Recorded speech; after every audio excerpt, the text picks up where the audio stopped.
आज के 22 मई के सीरियल में आपका स्वागत है। सीरियल के स्टार्ट होते ही अनुज अपने बिस्तर पे अनुपमा के ख्यालों में खोया हुआ है और उसी समय अचानक से माया आ जाती है और वहीं पर अनुज छोटी अनु का बहाना लेके वहाँ से चला जाता है। तो माया कहती है कि आपके घर में तो आ गई हूँ, मगर अब जल्दी ही आपके कमरे में भी आ जाऊंगी और अनुपमा की सारी जगह मैं हथिया लूंगी। वहीं दूसरी तरफ डिम्पल और समर आपस में फोन पर बात करते हुए नजर आते हैं और यहाँ पर बात होती है कि शाम को कौन किस संगीत पर डांस करने वाला है। और शादी होने से पहले डिम्पल समर से कहती है कि हमारा रूम तुम्हारे घर में बहुत ही छोटा है, क्यों ना तुम्हारे पापा के रूम से अपना रूम स्विच कर लेते हैं। और ये बात समर को कुछ अच्छा नहीं लगता है और वहीं पर डिम्पल समर से हनीमून पर फौरन जाने की बात कर देती है और कह देती है अगर तुम नहीं मैनेज कर पाते तो हम अनुज सर से बात कर लेते हैं, वो मैनेज कर देंगे। तो इस बात पर समर बहुत ही ज्यादा गुस्सा आ जाते हैं और बोलते हैं तुमने शादी पे अनुज को बुला लिया, ठीक है, मैंने तुम्हारी खुशी के लिए एडजस्ट कर लिया, मगर अब मैं एडजस्ट नहीं करूंगा। और साथ ही साथ समर डिम्पी को धमकी दे डालता है कि जैसा तुम्हें सोचना है सोच लो, मैं ऐसा ही हूँ, अभी भी शादी में टाइम है, इट्स योर लाइफ। वहीं दूसरी तरफ गुरुकुल में मालती देवी के शिष्य के साथ अनुपमा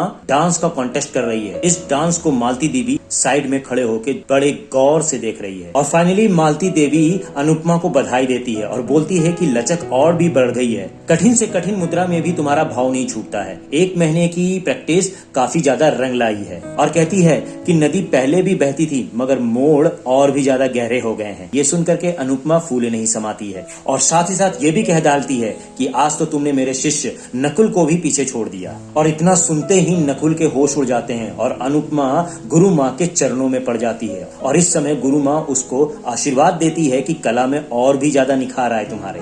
और साथ ही साथ अनुपमा को ये कह देती है कि आज शाम को भी आना है, आज शाम को कॉस्ट्यूम की ट्रायल है तो आज ही होना है, मगर शाम को तो संगीत का अरेंजमेंट किया हुआ है समर की शादी में। और फाइनली अनुपमा गुरु माँ से पूछ लेती है बड़े ही मिन्नत करते हुए कि क्या आप मेरे बेटे की शादी में आएंगे।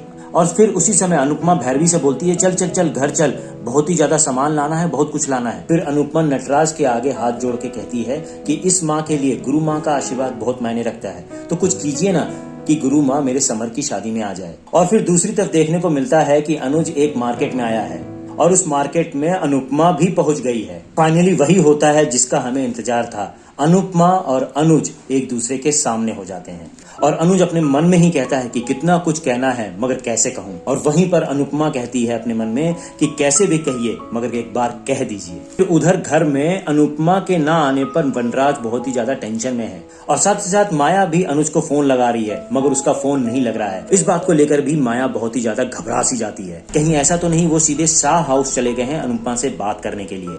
और वहीं पर मार्केट में अनुपमा अनुज से कहते हैं कि कल आपकी बात बीच में रह गई थी तो आज वो सारी बात बता दीजिए।